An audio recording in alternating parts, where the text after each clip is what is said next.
When I was 8, Julian pushed me down the stairs and broke my wrist. He cried when our parents showed up, said it was an accident.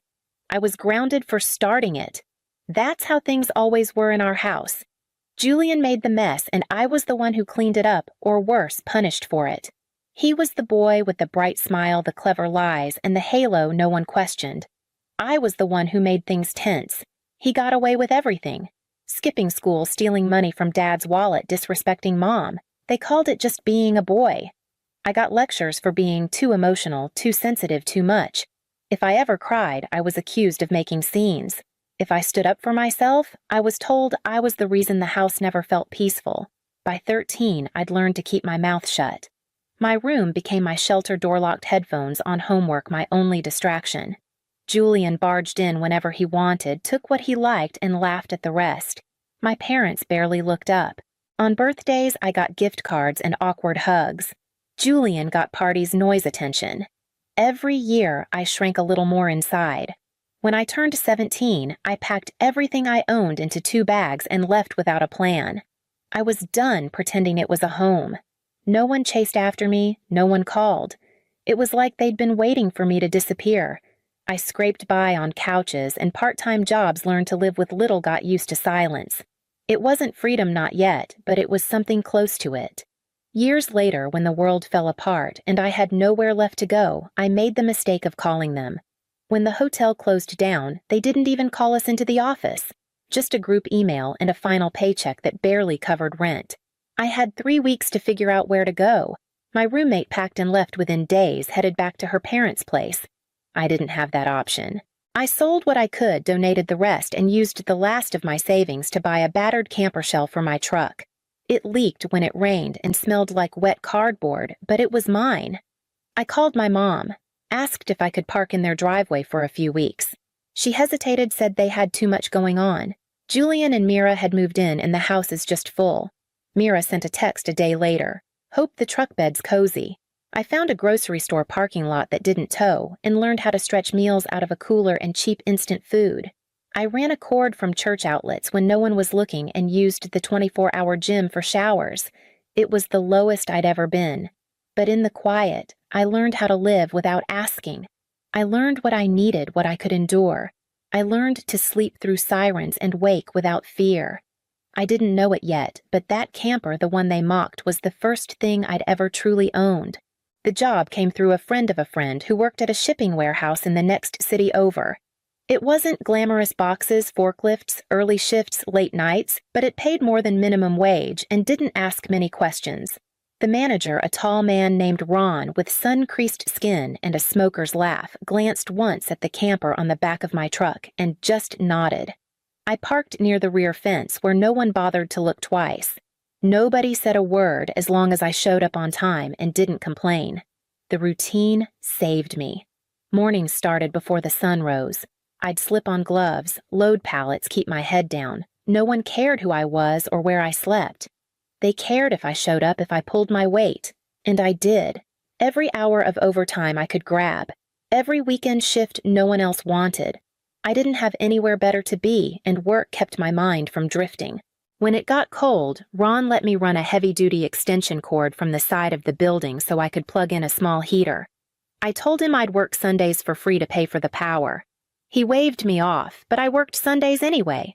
Little by little, I built up a savings account. I bought new tires, replaced the camper's insulation, got a gym membership just for the showers. On weekends, I'd sit inside the camper with a warm drink, listening to the rain drum on the roof and feeling somehow safe. It wasn't just shelter, it was mine. I kept my world small. No calls to my family, no updates on social media. I stopped caring if anyone knew I existed. That silence, once suffocating, had become my freedom. Months passed like that, quiet and disciplined. And then, one afternoon, after a long shift and a quiet walk back to my truck, I found myself staring at a listing taped to the break room wall. A house, small, close, affordable. I almost didn't take the number, but my hand moved before I could stop it. The house wasn't anything fancy, a 3-bedroom manufactured home with faded siding and a sagging front step, but it had plumbing, a real roof, and walls that were mine. I put nearly every dollar I'd saved into the down payment and cried in the parking lot of the loan office after signing the papers. Not out of sadness, but something closer to exhaustion, relief, disbelief. I didn't tell anyone for days. I just drove past it in the evenings, watched it sit quietly beneath the pale porch light like it was waiting for me to come home. When I finally moved in, I slept on the floor the first night wrapped in 2 blankets with a space heater buzzing beside me. It was the best sleep I'd had in years. The next day, I parked the truck in the back and lowered the camper off the bed. I cleaned it, covered it with a tarp, and left it tucked near the fence like a quiet reminder of how far I'd come. A week later, on impulse, I posted a photo on Facebook. Just the porch light and the house number with the caption, "Built this life," from the back of a truck. I didn't expect anything. I got a few likes, a message from an old co-worker. Then silence. 3 weeks later, they showed up. Julie and Mira, my parents, all standing on my porch like they were arriving at a family reunion. I never gave them my address. They never asked if they could come. I opened the door stunned, and they all pushed inside before I could speak. They wandered through the rooms like tourists in a model home. Mira whispered something in Julian's ear and giggled. My mother nodded, smiling. "You've got a lot of space for just one person," she said, running her fingers along the hallway wall. My father stood in the kitchen looking around like he was already rearranging the cabinets. I didn't say much, just followed them from room to room, heart-pounding, mouth dry. It was like watching a slow invasion. When they finally left, Julian lingered by the door hand on the frame. "Let's talk soon," he said. "I've got something I think you'll want to hear." Julian came by the next afternoon alone this time with a to-go cup in his hand and that casual confidence he'd always worn like a jacket. He didn't knock, just tapped once and let himself in like it was still our childhood home and I was just borrowing the space. I've been thinking he started settling into my kitchen chair like it belonged to him. This place makes sense for us. Closer to my job, better school district, you've got the extra rooms. He took a sip and smiled like he'd just offered me a winning lottery ticket. Mira's pregnant again, by the way. So yeah, we could really use the space. I stared at him, waiting for the punchline. It didn't come. You'd still be here, obviously, he continued, waving his hand like this had all been pre-approved. But we'd need the master for the baby. You could take the smaller room or honestly just move back into the camper for now. You were comfortable in there before, right? I didn't say anything. He leaned back, tapping his fingers on the table. There'd have to be some structure, of course.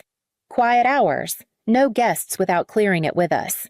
We'd split groceries, but Mira cooks, so that's a win for you.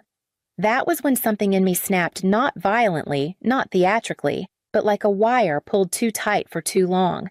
I stood palms flat on the table and looked my brother in the face. "No," I said. He blinked, confused. "What do you mean, no?" "I mean you're not moving in. You're not rearranging my house. You're not making rules, and I'm not sleeping in a camper so you and Mira can play house in something you didn't earn." His smile faltered. "Celeste, be reasonable. I've been reasonable my whole life. I was reasonable when Mom let you lie about breaking my wrist. I was reasonable when you borrowed my college fund for a business idea. I was even reasonable when you all left me living behind a warehouse and didn't care enough to ask where I was." He opened his mouth to say something else, but I didn't let him. "This is my house. Mine. You don't get to come in and take it." Julian left without finishing his coffee, and for the first time in years, the silence that followed felt like something I had chosen. It was a Thursday afternoon when I pulled into the driveway and noticed something was wrong. My welcome mat was crooked, the porch light was on, and the blinds in the living room, normally drawn tight, were open. I tried my key in the front door. It didn't fit. I tried again, slower, my hand shaking. Still nothing. I walked around to the side of the house and saw Julian's truck parked by the curb tailgate down. Inside the house, through the window, I saw Mira stacking boxes in my hallway like she'd lived there her whole life. Julian appeared behind her holding one of my blankets. They weren't moving in. They had moved in. I knocked hard, once, twice. Mira turned her head and smirked. Julian came to the door, didn't even bother to look sheepish. "What are you doing here?" he said, like I was the one trespassing. "This is my house," I said, my voice cold. He held up a folded paper already creased and stained. "You signed this." "Rental agreement. You said we could take the place for a while." My name was scribbled at the bottom. The signature didn't even match. "You forged that," I said. Mira came up behind him, arms crossed, belly slightly showing. "Don't be dramatic, Celeste. You left the door wide open. We just made it official." I pulled out my phone and started recording. Julian tried to block the lens, but I kept filming. "You're trespassing," I said calmly. "And you broke my lock." Mira lunged forward, slapped the phone from my hand. It hit the floor hard, still recording. I called the police. They arrived within 10 minutes. I showed my deed, the texts even pulled up the Facebook post with the house number and date. Julian sputtered, tried to push the fake lease again. Mira cursed at the officers and accused me of abandoning the property. It didn't work. They were ordered to leave immediately. The officers stood by as Julian and Mira dragged their boxes back to the truck in silence, Mira muttering threats under her breath the whole time. When the door finally shut behind me, the air inside was still warm from them. I locked it twice and stood in the hallway, heart racing as if the walls themselves needed to be reminded who they belonged to. I posted the video without a caption. Just Julian waving that forged lease, Mira slapping my phone and the sound of my voice, calm, steady, naming what they'd done. At first, I thought no one would care, but then the comments started. Cousins I hadn't spoken to in years reached out. An aunt from California messaged saying, "Now it all makes sense. I always wondered why you disappeared." Even people from work saw it and said, "Good for you." That took guts. Meanwhile, Mira vanished from social media. Julian went quiet. My parents didn't post their usual Sunday brunch pictures. The silence on their end said more than words ever could. Then, one evening, my parents showed up on my porch. No warning, no apology. "Julian's going through a hard time," my mom said. "This is making things worse." My father added, "You've proved your point. Can't you just let it go? For the family?" I looked at them, and for the first time, I didn't flinch. "I am doing this for the family," I said. The part that never tried to steal from me. They stood there speechless. At that moment, Naomi, my cousin, pulled into the driveway. She stepped out and stood beside me without a word. That was the last time my parents tried to guilt me. And that weekend, I made a copy of the house key for Naomi.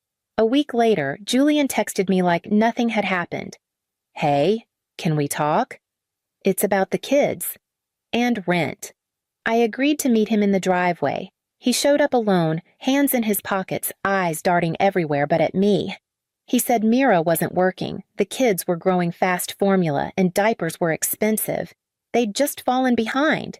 He didn't ask to move in again just for money. Even a few $100 a month would help, he said, voice low, rehearsed. I didn't raise my voice. I didn't get angry. I walked him through my spreadsheet, showed him the cost of property tax insurance, the repairs I'd already done. Then I showed him a list of incoming tenants. I had started renting out the back room and the basement studio to 2 women from work. Quiet, respectful, paid on time. "I don't have money to spare," I said simply. "I didn't buy this house to become a bank for someone who tried to take it from me." Julian didn't argue. He just nodded lips tight and walked back to his truck. A few days later, Mira drove by and screamed out the window. Called me a thief, a traitor, a cold, barren witch. I stood at the kitchen sink, watched her through the curtain, and didn't move. The tenants arrived later that day with their suitcases and grocery bags. One of them baked bread and brought me a loaf without being asked. The other watered the lawn before work every morning. The house felt different now, full but quiet, lived in but peaceful. That night, I opened the tarp on the camper and aired it out. I didn't know it yet, but I'd need it again. Just not for me. The rumors started small, just whispers from people who knew someone who knew Mira. A coworker, a neighbor. Then, someone forwarded me a screenshot of a message thread that made everything clear. She'd been seeing another man. Not recently, through most of her marriage. Julian didn't want to believe it. He denied it until the truth forced itself into daylight. The dates didn't match. The baby didn't look like him. A paternity test finally ended the guessing. The youngest wasn't his. When the results came in, something in Julian broke. Mira didn't take it well. She threw things, screamed at him in front of the kids. When their oldest tried to step between them, she turned on him too. Someone called the police. They found her outside barefoot and shaking, yelling into the night. She was taken in, and Julian was left standing in the driveway, holding his son's hand. I didn't reach out. I didn't gloat. I didn't need to. The divorce was fast. Mira disappeared supposedly to Arizona. She didn't take the kids. Julian moved back into our parents' house. I heard he barely spoke. My parents stopped showing their faces at church. No more excuses, no more bragging. I sat on my porch that evening, warm drink in hand, listening to the quiet. Not happy, not angry, just still, just done. And then a few days later, Julian returned to my doorstep, only this time he wasn't asking for the house. Julian didn't knock this time. He just stood at the bottom of the steps, hands in his pockets, eyes heavy. I opened the door but didn't invite him in. He didn't ask. "I'm not here to ask for the house," he said. "I know better." I waited. "It's for Luca," he added. "He's not sleeping well at Mom and Dad's. Too much noise. Too many people. He asked if we could live somewhere quieter. He misses having space." I looked past him to where the camper sat beneath the tree, clean and unused. I thought of the nights I spent in there shivering with a blanket pulled to my chin, pretending the thin walls made me safe. I thought of how that camper had taught me to survive when no one else would help. "I'm not giving it to you," I said. "I'm not asking you to," he replied. I stepped off the porch and led him to the backyard. Told him he could park it behind the house where I could keep an eye on things. That there would be rules, no loud visitors, no Mira, no overnight stays from anyone he couldn't introduce face to face. I wrote it all down, made him sign it, and recorded us shaking hands. Julian didn't argue. He just nodded, voice low. "Thank you. Really?" I didn't say anything back, just handed him the spare keys and walked inside. He moved in that evening, and by morning I heard the soft thump of a soccer ball in the grass. One night, long after the kids had fallen asleep, I heard a muffled sound from the camper. I walked out expecting to find something broken or spilled. Instead, I found Julian sitting on the camper floor, shoulders, shaking hands covering his face. "I ruined everything," he whispered. "I let her ruin us, and I let them ruin you." I didn't interrupt. I didn't touch him. I let him speak until the silence stretched between us like a bridge we both knew we wouldn't cross. "I don't expect you to forgive me," he said. "I just wanted you to know I see it now. All of it." I nodded once, then left him there with his grief. The days passed slowly. The kids stayed longer in my yard. They helped water the garden, drew chalk pictures on the driveway, brought me flowers they picked from weeds. They never asked questions. They just stayed close. My parents came by one Sunday afternoon. No speech, no defense. Just quiet eyes and a tired look. "We were wrong," my mother said. "You didn't deserve it." For once, they didn't ask for anything in return. And that was when I knew I was finally free. The Dallas airport terminal feels like an icebox tonight. My breath clouds in front of my face as I stand alone in the arrivals area, watching other passengers rush into waiting arms. A mother squeezes her college student daughter. An elderly couple embraces their grandchildren. A businessman high-fives his little boy. Final boarding call for Flight 2187 to Chicago echoes through the terminal, and I flinch at the emptiness surrounding me. 6 years in Copenhagen have softened my Texas drawl into something gentler, but they haven't dimmed my hope of finding a familiar face in this crowd. My phone screen glows with the message I sent to our family group chat 3 hours ago. Just landed. Terminal C. Below it sits that damning read receipt, no bubbles appearing to show anyone typing a response. The crowd thins. Reunions fade into memory. Soon it's just me and my leather weekend bag, standing under harsh fluorescent lights that make everything look sickly and pale. Half an hour after we arrive Dallas, my Uber driver stays silent during the $70 ride through streets that should feel like home but don't. The familiar landmarks look wrong somehow, like a photo negative of my memories. We pass the Whataburger where Dad used to take me for breakfast taquitos, Tom Thumb where Mom taught me to pick the perfect cantaloupe, the park where I scraped my knees learning to ride a bike. My phone buzzes. Mom's message appears. "Just take a lift. We're busy." I close my eyes, remembering how it used to be. Standing on tiptoe at the same airport, searching for Dad's tall frame and Mom's auburn hair, both of them holding handmade signs covered in glitter. Welcome home, Meredith. The exclamation point always dotted with a heart. Those memories blur as we turn onto my childhood street. The oak trees stand bare against the November sky, their branches reaching like gnarled fingers toward a pewter-colored moon. Fresh pine straw carpets the yards, that sharp, clean scent carrying on the wind. The houses look smaller than I remember, or maybe I've just grown. The driver pulls into our circular driveway, gravel crunching under the tires. Good luck, he says, the first words he's spoken. Something in his tone makes me wonder what my face has been showing all this time. I stand before the heavy wooden door, my finger hovering over the doorbell. The wreath hanging there is new, professionally made with red velvet ribbon and artificial berries. Nothing like the lopsided ones Mom used to craft while watching Hallmark movies.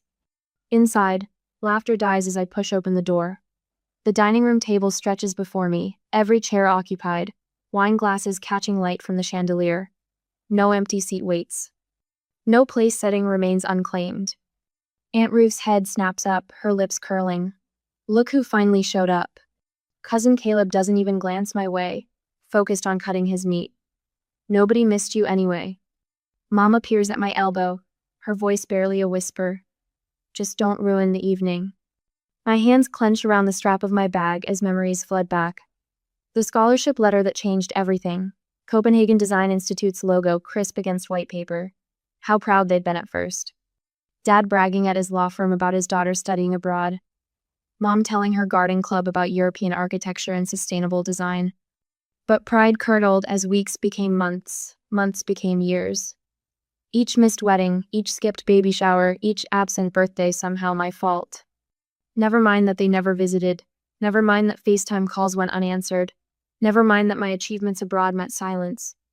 I find myself in the kitchen, eating cold mashed potatoes straight from the Tupperware. Voices drift through the swinging door. She thinks she's better than us now. Aunt Ruth's voice drips with disdain. All that time with those Europeans. Uncle Rick's response sounds like he's discussing something rotten. Gather round for the family photo, Mom calls out. I step forward, but Uncle Rick waves me away. You've been gone so long we forgot you were family, he jokes. Everyone laughs.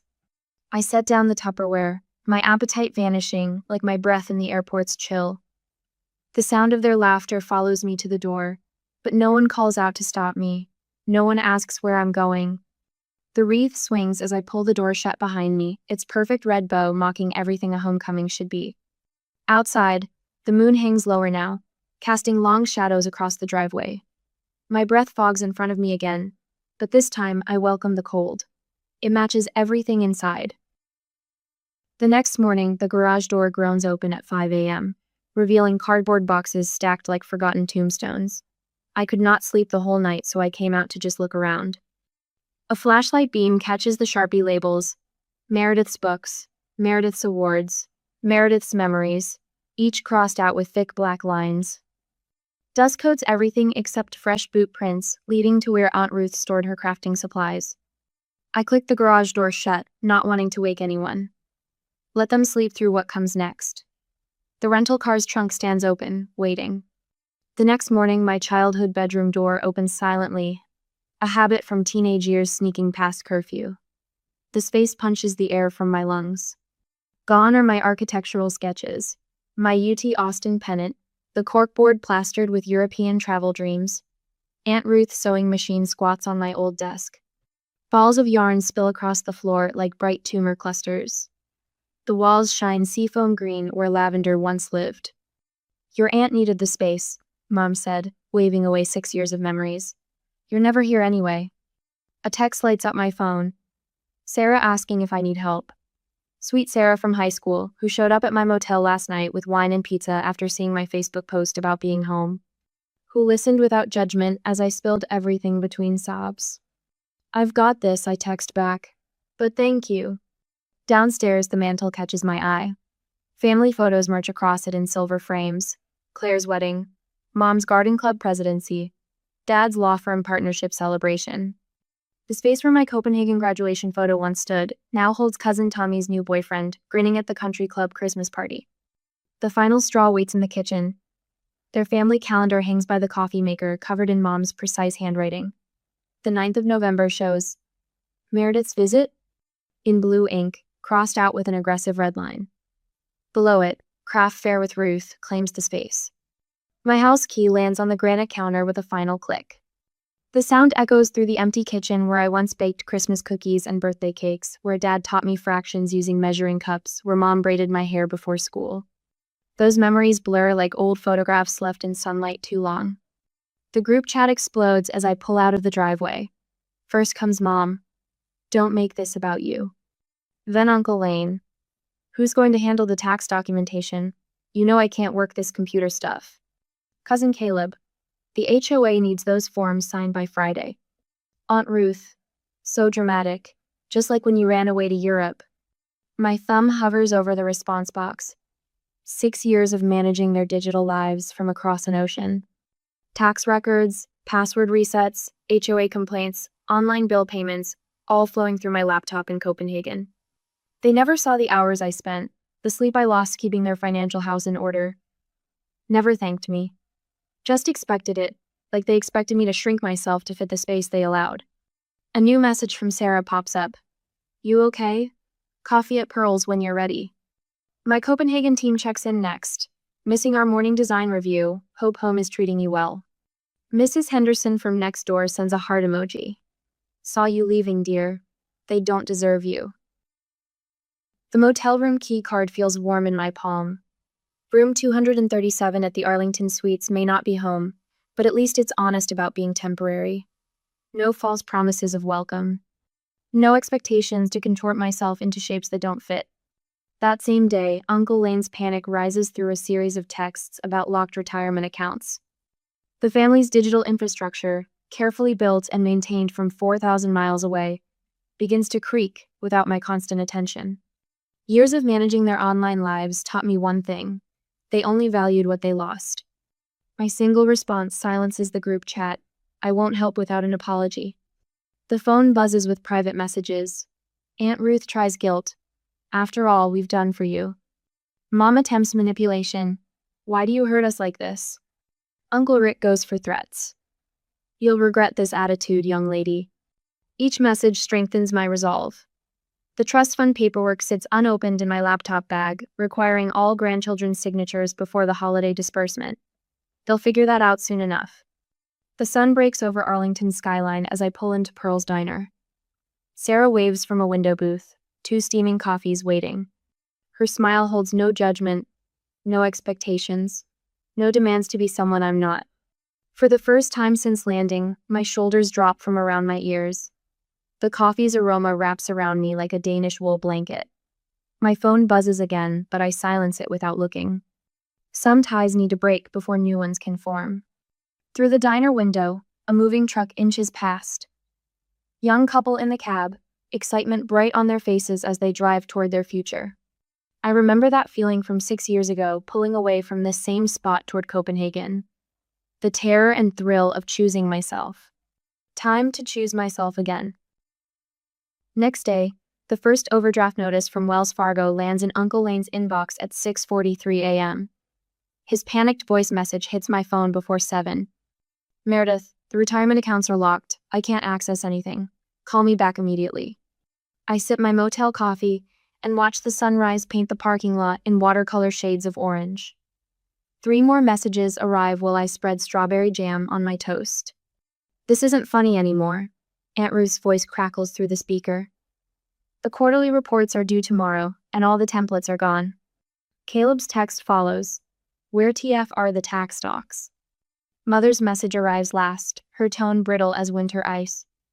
Your father needs the trust paperwork. Stop being childish. The January wind rattles my motel window as I open my laptop. 6 years of digital infrastructure built by my hands splays across the screen. Every password, every template, every carefully organized system keeping the family finances running smooth as butter on a warm biscuit. I close the laptop. The trust fund revelation drops like a bomb at noon. Grandfather's lawyer, Mr. Patterson, sends a group email about the upcoming disbursement. His words glow on my phone screen. Requires signatures from all qualifying grandchildren as stipulated in Section 7.3 of the Trust Agreement.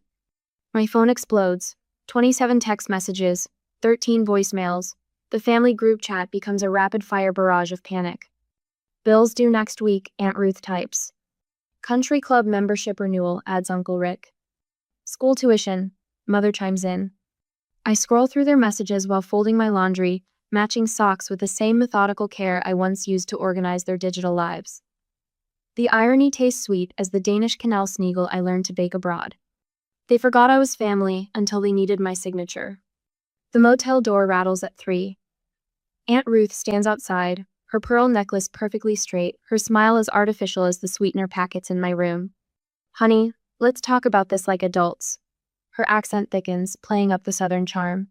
The family needs you. The family needs my signature. I correct her, not opening the door wider. There's a difference. Now, sugar. You know how your mama gets about the holidays. And Uncle Lane's retirement. Respect works both ways, I tell her, and close the door on her shocked face. Mother's voicemails arrive like clockwork every hour. Each one longer, each one layered with more guilt.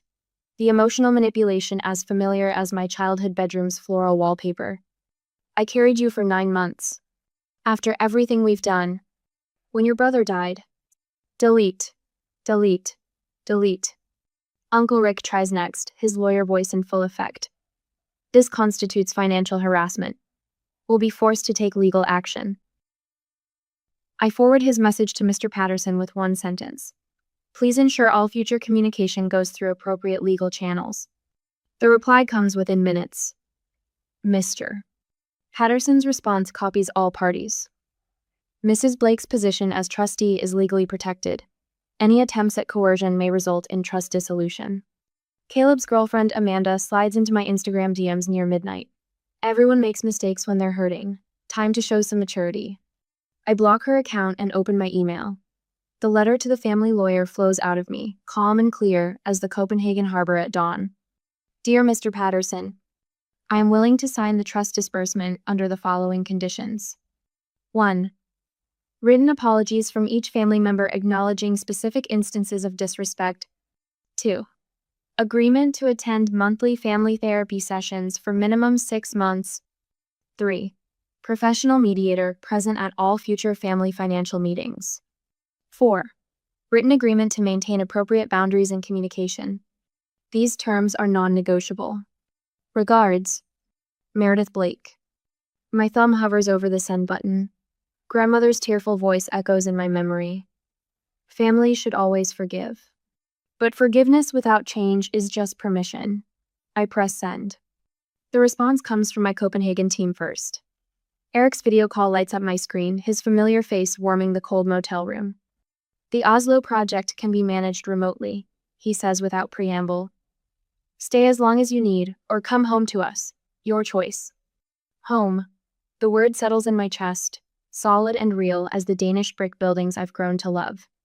Sarah's text arrives next. Thanksgiving at my house this year, chosen family only. No guilt served with these sweet potatoes. My design clients fill my inbox with messages of support. The developer in Austin. Take all the time you need, we trust your vision. The restaurateur in Houston. Family boundaries are healthy boundaries. We respect that. I spread my documents across the motel desk, everything in perfect order. The passwords they need, the templates they've lost, the systems they can't access. 6 years of playing digital atlas, holding their world on my shoulders. The motel coffee maker drips steady rhythm as I update my professional portfolio. A message from a local design firm lights up my phone. Saw your work in Copenhagen. Available for consultation? Uncle Lane's retirement accounts remain locked. Aunt Ruth misses her filing deadlines. Caleb's tax documents stay tucked away in folders he can't access. The family finances crumble like old cornbread without my silent support. Mother's last message comes as winter sunset paints the motel walls gold. What do you want from us? The answer rises clean and clear as morning light on Copenhagen canals. The same thing I've always wanted, I type. Basic respect. I press send and walk to the window. The Texas winter wind still carries hints of home, but it doesn't hurt like it used to. In the distance, bare oak trees stand strong against the darkening sky, their branches reaching up, not out. My phone buzzes. The family lawyer's response appears. Terms received, I'll convey to all parties. Well done, Miss Blake. I don't reply. Some silences speak louder than words. A final text lights up my screen. Sarah. Made up the guest room, doors open whenever you're ready. Outside my window, a cardinal lands on the bare branch of a parking lot tree. His red feathers bright as revolution against the winter gray. He doesn't look back as he takes flight, and neither do I. Next week, the law firm's granite conference table stretches before me like a judge's bench. Mother's attorney slides another stack of papers across its polished surface, his Mont Blanc pen extended like a peace offering. Just sign here, Miss Blake. We can resolve this today. I lift the first page, noting the header. Petition for emergency access override. The familiar Blake family crest watermark catches the morning light. Father had a design when his firm hit 7 figures, back when appearances meant more than authenticity. This is the third revision. My voice carries the calm certainty I learned in Copenhagen boardrooms. The answer remains no. His television commercial smile cracks. Your family only wants what's fair. Access to their own accounts. Their accounts, I tap the paper, that I set up, that I organized, that I managed for 6 years while living across an ocean. A notification lights up my phone. Uncle Lane's retirement portfolio has dropped another 12%. The message from his broker asks about accessing the backup documentation I archived. Documentation that would take weeks to recreate without my digital filing system. Your cousin Caleb is facing significant IRS penalties. The lawyer leans forward, his Texas twang thickening. Surely you don't want that on your conscience. My laugh startles us both. My conscience? Where was his conscience during Thanksgiving dinner? The leather of my chair creaks as I stand. Mother's silk scarf lies abandoned on the table, dropped during her tearful exit an hour ago. The Hermes pattern swirls with horses she'll never ride, a status symbol more than a memory. Tell my family this, respect isn't negotiable, neither are my terms. The January sun throws long shadows across the parking lot as I leave the firm's glass tower. Another notification, Aunt Ruth's latest social media post about her ungrateful niece destroying family unity. The comments beneath it spark an unexpected warmth. Boundaries are healthy, Ruth. Maybe ask why she needed them? Proud of you, Meredith. Standing up to family is the hardest thing. Remember when you excluded her from the Christmas photo? Karma exists. My former Sunday school teacher, 3 neighbors, and Mother's Bridge Club friends have all weighed in. The carefully curated image of Blake family perfection dissolves with each supportive comment. A text from Uncle Lane confirms the dominoes are falling. Had to cancel the Aspen house. Your aunt's not speaking to me. I picture their usual February ski trip, Aunt Ruth posting countless photos of perfect powder and appraised ski parties. Another crack in the social facade they've maintained since Patrick's death. Since they decided appearances mattered more than healing. The trust administrator's email arrives as I reach my hotel. Miss Blake, I've reviewed the documents. You are well within your rights. All distributions require unanimous consent from beneficiaries. This includes you. My fingers hover over the keyboard, remembering the day grandfather explained his decision. Money without morals corrupts, Meredith. Watch how they handle it. His eyes, sharp despite the cancer, had held mine. You'll know what to do when the time comes. I close the laptop, the administrator's confirmation unanswered. They'll learn about it soon enough. Just like they'll discover Aunt Ruth's business loan requirements, the missing quarterly reports I used to complete. Like Uncle Lane's locked retirement accounts and Mother's inaccessible party planning spreadsheets. The motel's room's desk faces west, catching the sunset that reminds me of Copenhagen's winter light. I open my design firm's latest project files, a sustainable housing development that would have made grandfather proud. Real legacy, not trust fund dependence. My phone buzzes again. Mother's number. The country club board meeting is tonight. Her voice wavers. I can't access the donor spreadsheets. The ones I created and maintained, that track every donation for the past 6 years? Don't be difficult, Meredith. This is my position on the line. Like my place at the table was on the line at Thanksgiving? Silence stretches between us, heavy with unspoken truths. Through the phone, I hear the familiar click of her pearls against teeth. Her tell when anxiety overcomes social conditioning. I didn't stop them. The words tumble out. When they excluded you. When they moved your things. When they pretended. No, Mother, you didn't. But the holiday gala planning starts next week. The committees need new leadership. I keep my voice gentle. Maybe it's time for change. After we disconnect, I watch the sun sink. Another notification lights up my phone, the family group chat exploding with accusations. Uncle Lane blames Aunt Ruth's social media crusade. Cousin Caleb threatens legal action. Mother's silence speaks volumes. I text Eric in Copenhagen, where morning light already brightens his studio. They're turning on each other. His response is immediate. Good.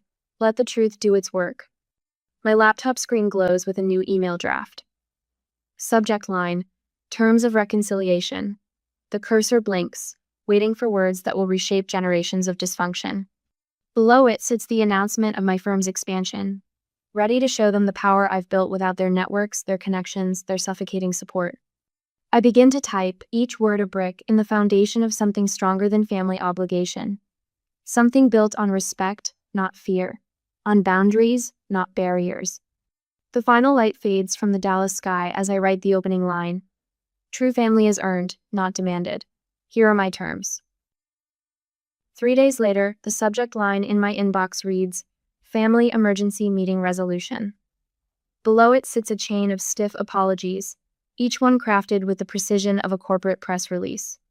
Uncle Rick starts with whereas, like the legal documents he drafts. Aunt Ruth sprinkles hers with Bible verses about forgiveness. Mother simply forwards a quote about family bonds stretching but never breaking. My phone lights up with Caleb's latest text.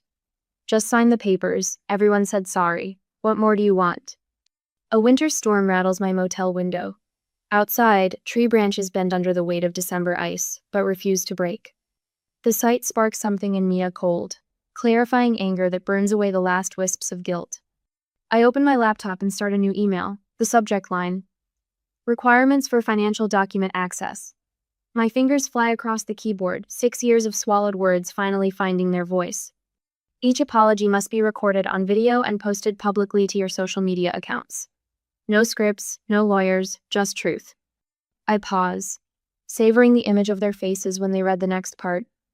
Mandatory family therapy attendance for 1 year, documented by the therapist.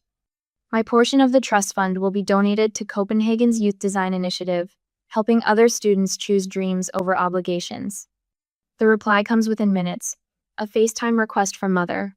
Her face fills my screen, drawn and pale beneath perfect makeup. Meredith Elizabeth Blake, you cannot be serious. The familiar tone that once made me shrink now bounces off me like hail on a windshield. That money is meant for family. Exactly. I lean closer to the camera. And family is meant for more than signatures on tax documents. Her eyes widen as understanding dawns. This isn't about the money. It never was. The family video call that evening feels like a board meeting where the CEO has lost control. Uncle Rick's face turns scarlet as I screen share their text history years of demands without gratitude. Aunt Ruth's mascara smears when I play back her voicemail about me being dead to them after missing her daughter's 3rd wedding. Let's discuss the September email thread. I scroll through messages about needing my digital expertise. Notice how the only time I'm considered family is when QuickBooks crashes? Caleb snorts. Someone's got a persecution complex. Someone's got a past due notice from the IRS, I counter, watching him deflate. Turns out those quarterly reports I used to file actually matter. Mother's voice wavers. We're trying to apologize. No. The word comes out soft but final. You're trying to regain access to accounts. There's a difference. The screen fills with overlapping voices, each one desperate to drown out truth with volume. I watch them spiral into blame, Ruth accusing Rick of mortgaging family property, Caleb revealing Mother's secret credit cards, years of financial codependency unraveling in real time. My phone buzzes with private messages. I'll double your fee, Uncle Rick. Think about your poor grandmother, Aunt Ruth. You were always the selfish one, Caleb. I forward each message to the family group chat. The video call erupts again, faces reddening as their tactics turn on each other instead of me. That trust fund could set you up for life, Mother tries one last time. I own a successful design firm in Copenhagen. The words taste like freedom. I haven't needed that money in years. I just needed you to see me. Silence falls like snow, thick and heavy. The videos need to be posted by midnight. I check my watch. I hear public apologies are good for the soul. Uncle Rick disconnects first, his lawyer mask cracking. Aunt Ruth follows, already composing her tale of persecution for Sunday service. Caleb lingers just long enough to throw up his middle finger. Mother stays. Her face looks older in the blue light of her screen. Or maybe I'm just finally seeing her clearly. Was it always this bad? She whispers. No. I touch my monitor where her cheek would be. Sometimes it was worse. We just pretended it wasn't. After she logs off, I sit in the dark room, listening to the storm.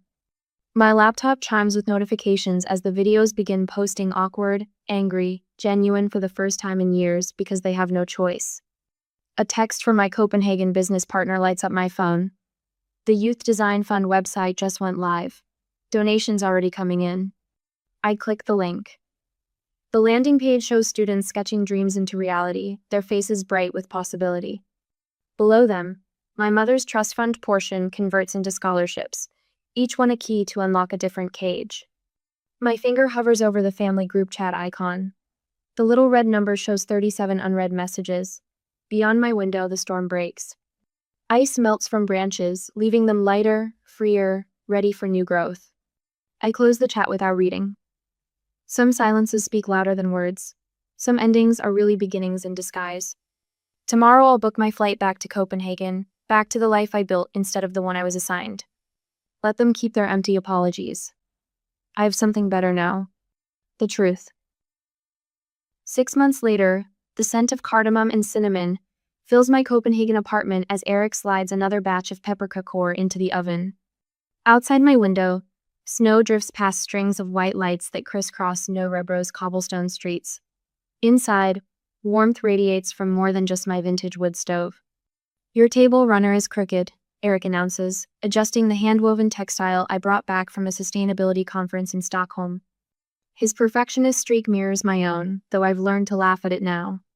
Some of us were busy winning international contracts, ITs, tapping my laptop closed. The announcement will go public tomorrow. Blake Design Studios' expansion into sustainable corporate spaces across Northern Europe. 6 years ago, I would have immediately texted the family group chat, desperate for validation. Now the achievement feels complete without their commentary. My phone buzzes. Another Thanksgiving planning message appears in the old family thread.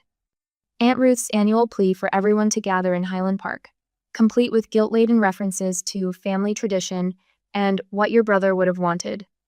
I open my camera roll instead, scrolling to last night's Hig dinner. Astrid's silver hair glows in candlelight as she raises a glass. Eric's husband Thomas sprawls on floor cushions, while my entire international design team crowds around platters of traditional Danish smørrebrød mixed with Texas-style cornbread. The photo captures everything a family should be: chosen, cherished, real. With 3 quick taps, I send the image to the group chat. No caption needed, no explanation offered. The doorbell chimes and Astrid enters, stamping snow from her boots. I bring reinforcements, she announces, producing a bottle of aquavit and a knowing smile. My former professor turned mentor understands the weight of this week better than most. Did they respond? She asks, arranging vanilla-scented candles on my coffee table. The flames flicker against walls painted the palest grayish shade that took me weeks to perfect. Not yet. I pour 3 glasses of aquavit, but I didn't send it for them. The truth settles in my chest, warm and certain as summer sun. Those hours of therapy, learning to separate need from love, obligation from choice, have bloomed into something beautiful. My work fills pages of international design magazines. My home welcomes friends from every corner of the globe. My heart no longer flinches at silence from Texas. Eric raises his glass. To boundaries. To growth, Astrid adds. To finding home, I finish, the aquavit burning sweet and clean. My phone lights up again. Mother's name appears, but not in the group chat. A private message. I understand now. The photos of your life there, you've built something real, something true. I let the words sit, neither dismissing nor embracing them. Time has taught me that understanding takes root slowly, like the herbs growing in my kitchen window. Some family members have begun to shift. Others remain rooted in old patterns. I've learned to accept both without letting either define me. The scent of finished cookies fills the air. Outside, Copenhagen's early winter darkness settles like a velvet cloak, but my windows glow with warmth. Eric pulls out his phone, deliberating over playlist choices for tomorrow's holiday party. Astrid arranges fresh greenery in a ceramic vase I threw myself at a local pottery studio. The scene reflects everything I've become. A woman who creates spaces where authenticity thrives. A text from a potential client in Stockholm needs attention. My company motto catches my eye at the bottom of the email signature. Authentic foundations. The words mean something different now than when I chose them. They speak not just of sustainable architecture, but of the careful way I've rebuilt myself, brick by brick, choice by choice. I move to my bedroom window, watching shadows play across the courtyard. The neighbor's cat prowls along snow-dusted ledges. A violin student practices scales in the apartment above. My reflection appears in the glass, overlaying the scene like a double exposure. The woman looking back has my mother's auburn hair, but stands straighter, smiles easier. She has built a life that fits her perfectly, not because it mirrors anyone else's expectations, but because it echoes her own truth. Behind me, laughter spills from my kitchen. The sound wraps around me like a familiar quilt, pieced together from 1,000 small moments of chosen joy. Eric curses in Danish as something clatters. Astrid's rich alto harmonizes with the Christmas music now playing softly through my speakers. I leave the window unlocked, a habit from Texas I've never fully broken. The gesture feels different now. Not an anxious invitation, but a quiet acknowledgement. The door remains cracked, not flung wide. Some might eventually walk through with new understanding. Others might not. Either way, I stand complete. My design table holds plans for tomorrow's client meeting. The sketches show spaces that breathe, that welcome, that honor both roots and wings.